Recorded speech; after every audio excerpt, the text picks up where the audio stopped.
English grammar အားနည်းတဲ့သူတွေအတွက်အထူးအစီအစဉ်ဖြစ်တဲ့မြန်မာလိုတွဲအင်္ဂလိပ်လိုရေး series ရဲ့ဒီနေ့ episode မှာတော့ My Home ကျမအိမ်ဆိုတဲ့အကြောင်းကိုမြန်မာလိုတွဲပြီးတော့အင်္ဂလိပ်လိုရေးပြသွားပါဦးမယ်။ဒီနည်းလေးက speaking ကိုလည်းတိုးတက်စေနိုင်ပါတယ်။ကဲဒါဆိုဗီဒီယိုလေးကိုစလိုက်တော့မယ်နော်။ပထမဆုံးစာကြောင်းအနေနဲ့ငါကနှွေးထွေးပြီးစိတ်ရှိတဲ့အိမ်မှာနေတယ်လို့ရေးကြည့်ကြမယ်နော်။ငါဆိုတာတော့ I နေတယ်ဆိုတာက live ဆိုတဲ့ verb နှွေးထွေးပြီးစိတ်ရှိတဲ့အိမ်မှာဆိုတဲ့အတွက် in a cozy home နှွေးထွေးပြီးစိတ်ရှိတာကို cozy လို့ပြောတယ်။ I live in a cozy home ငါကနှွေးထွေးပြီးစိတ်ရှိတဲ့အိမ်မှာနေတယ်။အိမ်ကတေးပြီးတော့အဆင်ပြေတယ်။ home ကိုပြန်ညွှန်းထားတဲ့ pronoun it it ကိုသုံးပါမယ်။ it apostrophe s it ဆိုတာကကြတော့ it is ကိုအတိုးချုပ်ထားတာပါ။အိမ်ကတေးသေးလေးနဲ့အဆင်ပြေတယ်ဆိုတာကို nice and small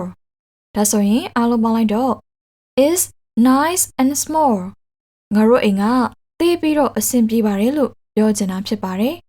။ငါအိမ်မှာအိမ်ခန်းနှစ်ခန်းရှိတယ်။ငါအိမ်ဆိုတော့ my home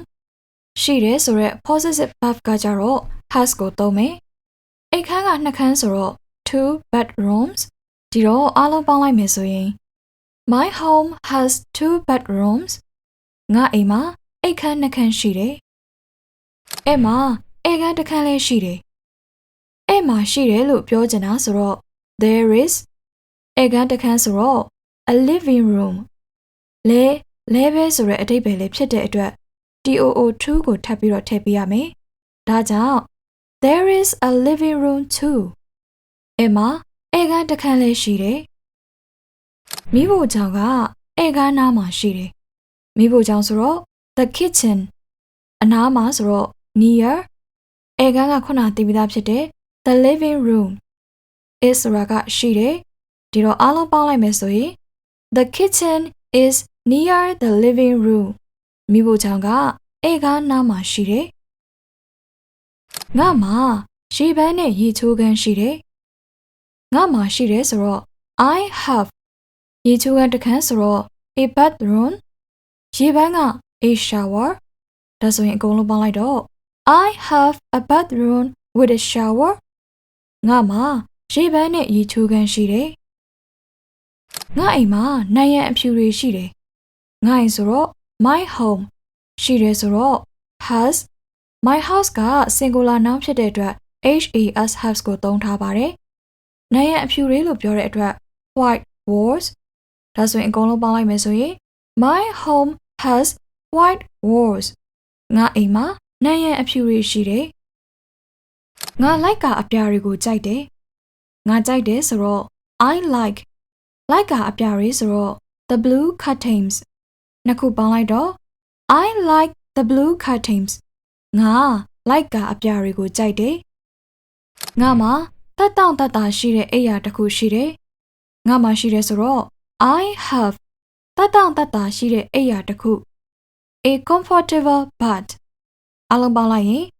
I have a comfortable bed ငါမှာတက်တောင့်တက်တာရှိတဲ့အိပ်ယာတစ်ခုရှိတယ်။ငါအိမ်ကတန့်ရှင်းပြီးတော့တက်ရက်တယ်။ငါအိမ်ကဆိုတော့ my home ဖြစ်တယ်ဆိုတော့ is တန့်ရှင်းပြီးတော့တက်ရက်တာကိုဘယ်လိုပြောမလဲဆိုတော့ clean and tidy ဒါဆိုအကုန်လုံးပေါင်းလိုက်မယ် My home is clean and tidy ငါအိမ်ကတန့်ရှင်းပြီးတော့တက်ရက်တယ်။အိမ်ကမှာ TV တစ်လုံးရှိတယ်။ငါမှာရှိတယ်ဆိုတော့ I have TV တစ်လုံးဆိုတော့ a TV အိမ်ကနဲ့မှာဆိုတော့ in the living room အားလုံးပေါင်းမယ်ဆိုရင် I have a TV in the living room အိမ်ကမှာ TV တစ်လုံးရှိတယ်။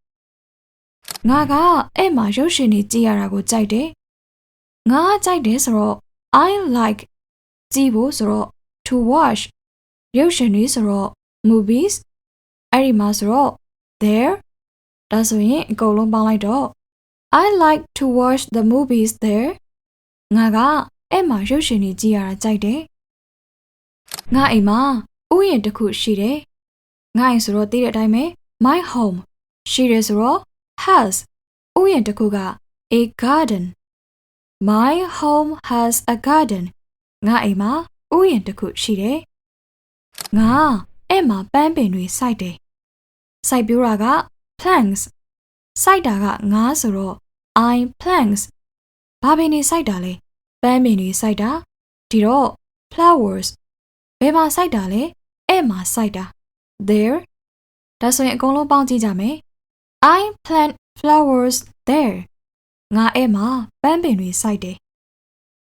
ငါအိမ်ကပန်းခြံတစ်ခုနားမှာရှိတယ်ရှိတာက is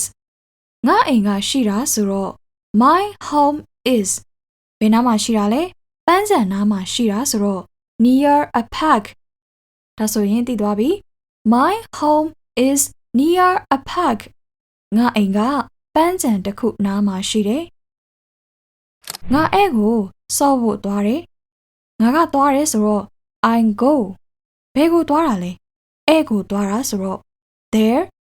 ကဲဘာလို့ဖို့သွားတာလဲစော့ဖို့သွားတာဒီတော့ to play အားလုံးကိုပေါင်းလိုက်ရင် I go there to play ငါအဲ့ကိုစော့ဖို့သွားတယ်ငါမှာအိမ်မွေးကြောင်တစ်ကောင်ရှိတယ်ငါမှာရှိတယ်ဆိုရင်ဘယ်လိုပြောရမလဲသိပြီ I have ဘာရှိတာလဲအိမ်မွေးကြောင်တစ်ကောင်ဆိုတော့ a pet cat ဒါဆိုရင် I have a pet cat ငါမှာအိမ်မွေးကြောင်တစ်ကောင်ရှိတယ်သူကငါအိမ်ထဲမှာအိတ်တယ်သူကဆိုတော့ I did it အပေါ်အကြောင်ကိုရည်ညွှန်းတဲ့ pronoun ပါအိတ်တာကတော့ sleep ဘယ်မှာအိတ်တာလဲငါအိမ်ထဲမှာအိတ်တာ in my home ဒါဆိုရင်သိသွားပြီ it sleep in my home သူကငါအိမ်ထဲမှာအိတ်တယ်ငါကငါအယုတ်တွေကိုငါအခန်းထဲမှာတင်ထားတယ်ငါကတင်ထားတာဆိုတော့ I keep တင်ထားတာကဘာလဲငါအယုတ်တွေဖြစ်တဲ့အတွက် my times ဘယ်နားမှာတင်ထားတာလဲငါအခန်းထဲမှာတင်ထားတာ in my room ဒါဆိုရင်အကုန်လုံးပေါင်းလိုက်တော့ I keep my times in my room ငါကငါအယုတ်တွေကိုငါအခန်းထဲမှာတင်ထားတယ်ငါအိမ်ကငါအကြိုက်ဆုံးနေရာဖြစ်တယ်ငါအိမ်ကဆိုတော့ my home ဖြစ်တယ်ဆိုတော့ is ဘာဖြစ်တာလဲငါအကြိုက်ဆုံးနေရာဖြစ်တာ my favorite place ဒီတော့ my home is my favorite place ငါအိမ်က